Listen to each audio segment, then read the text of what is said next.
Well, I think if you analyze the situation, and if you realize that since the Federal Reserve has come into being in 1913, illegally, without a constitutional amendment, by bribing a few senators during Christmas vacation, they turned over the most important power that the American government has, the creation and issuance of money, to a private bank.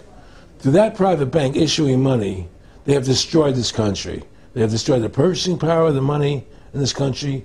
They've created social programs that are destroying this country. Now, they've taken over our government, both Republicans and Democrats. There's no difference anymore between the two parties. They control both parties.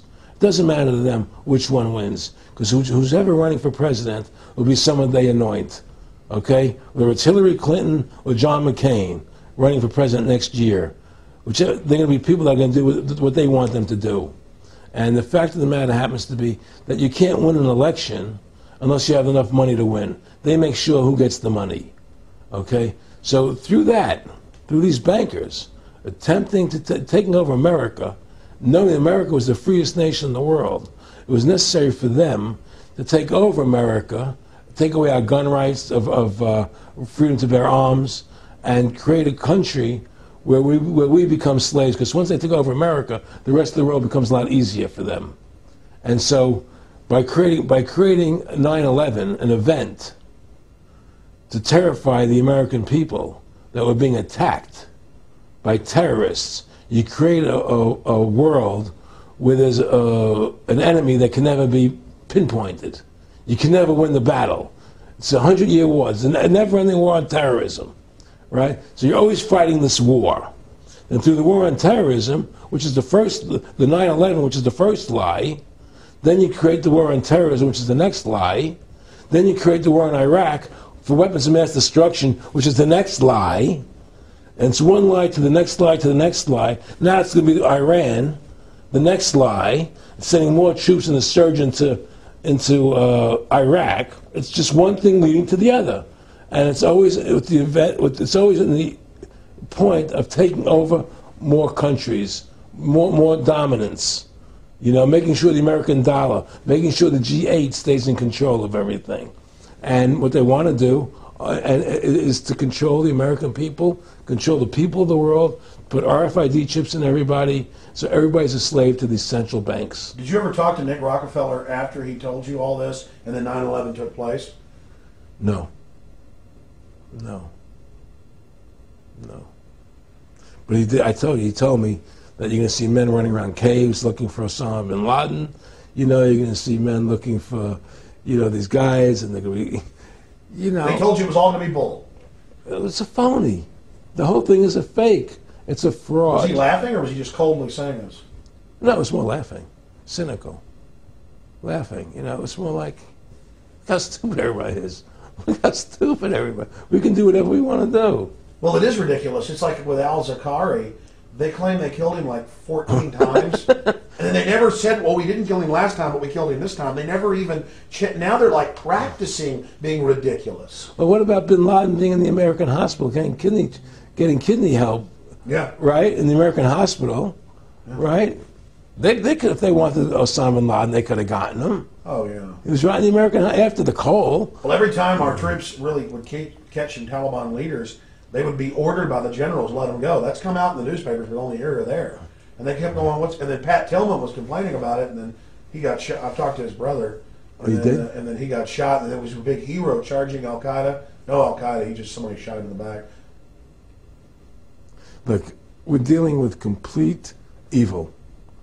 We're dealing with complete evil. And until the American people wake up and say, we don't want this evil in our country anymore, and we want to come back to a country of decency and goodness and integrity and honor, we're going down that road. And that's what it's going to take. It's going to take people to stand up and say, we don't want to live in this kind of a world anymore. I believe we should pull all our troops out of Iraq. I believe we should leave other countries alone. Let other countries live their lives the way they choose to. Stop trying to spread democracy around the world, which is the worst form of government there is anyway. Restore our republic to what it's supposed to be. And go back to what the founding fathers gave us, and try and restore that. Restore the republic. Like the point of everything is that we have to mobilize Each one of us. You and I can't do everything, Alex. You and I may be leaders. We may be out there and people listen to us, what we have to say and follow us. But the truth of the matter happens to be, it takes all Americans to stand together, to stand tall, to mobilize and say, we're not going to take this anymore. I'm mad as hell. I'm not going to take it anymore. We're going to stand up and fight the battle. And you and I can't do this alone. We're just leaders of the thing.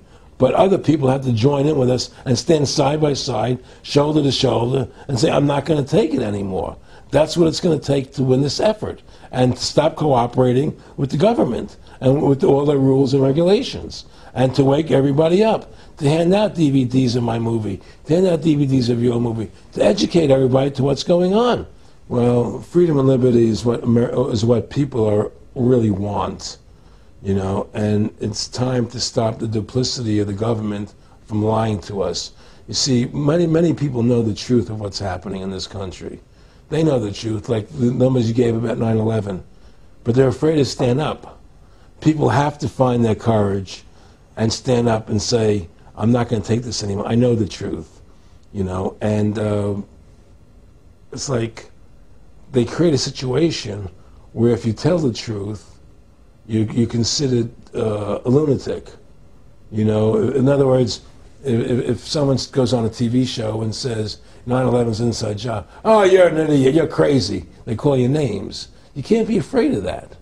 Well, it doesn't work anymore. I mean, they have no facts. Just calling you crazy doesn't make you crazy. Well, we know that. They also go get kooks who are kooks to put them on and then say they represent us. That's right, exactly. Another tactic. Exactly. And Bill O'Reilly's great at that. Sean Hannity is great at that. They just put people on who they can dominate, you know. But why do you think guys like that, they're not stupid? I mean, I've talked to people that know them. They know the truth. Why do you think they decide to join the evil? That has to be in their hearts. I mean, I had the opportunity to do that, and then in my heart I couldn't do it. So it has. But I mean, how could you or I consciously be involved in something like putting AIDS virus in black Africans' vaccines? I mean, what the hell? I mean, it's like we're not good guys either. I mean, I don't think I'm like some special perfect person. What the hell's wrong with this elite? I mean, what are they running around doing evil? I mean, they just run around continually doing evil. Well, I think a lot of them think they're doing the right thing. I think a lot of them think they're doing the right thing. Not the top elite, but people within the system, you know. But I think that it's all about, as Nick said to me, it's about control and power. They have all the money they want. They can make all the money they want. They have a machine that can make all the money. It's not about money. It's about control. It's about their vision of how they want to see the world in their eyes. And you know, you and I believe in individuality, in the person being the dominant thing, the individual being the dominant person. Today we live in a world where institutions are dominant, not people. You know, the American, you know, we the people, by the people, for the people. Now it's we the institutions, by the institutions, for the institutions. People are secondary. It's all about corporations and institutions.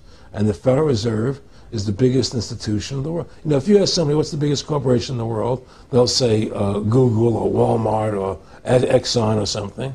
But the biggest corporation in the world is the Federal Reserve System, right? And all the other corporations feed off the nipple of the Federal Reserve System. Well, it's like the Monopoly game. The bank always wins. It has unlimited money. It's not the people playing on the board. Exactly. The bank owns the board, the box, the shelf it's sitting on. But that's because you gave them the ability to make the money. You have to take that away from them. We need to take the bank away from the private bankers. Exactly. You have to take the creation of money away from the private bankers, and you'll solve 95% of your problems.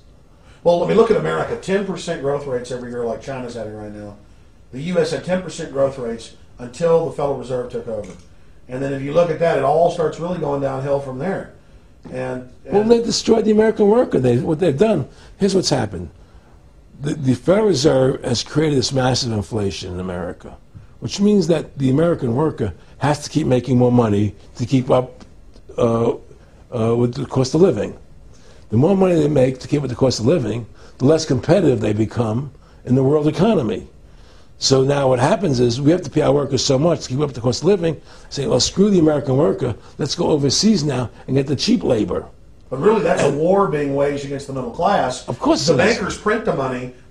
I mean, really, this is a war being waged against the middle class. The bankers print the money. Everything they're doing is about destroying any private pools of wealth or independence. Yeah, but what I'm trying to say is, because of the inflation that they've created, they've now allowed other countries to outcompete us.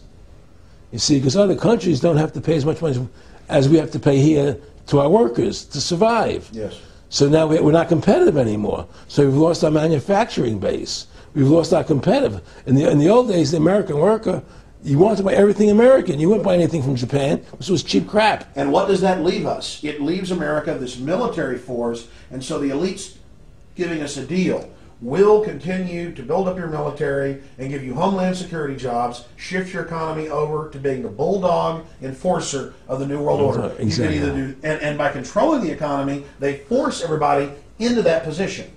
That's exactly correct. That's exactly correct.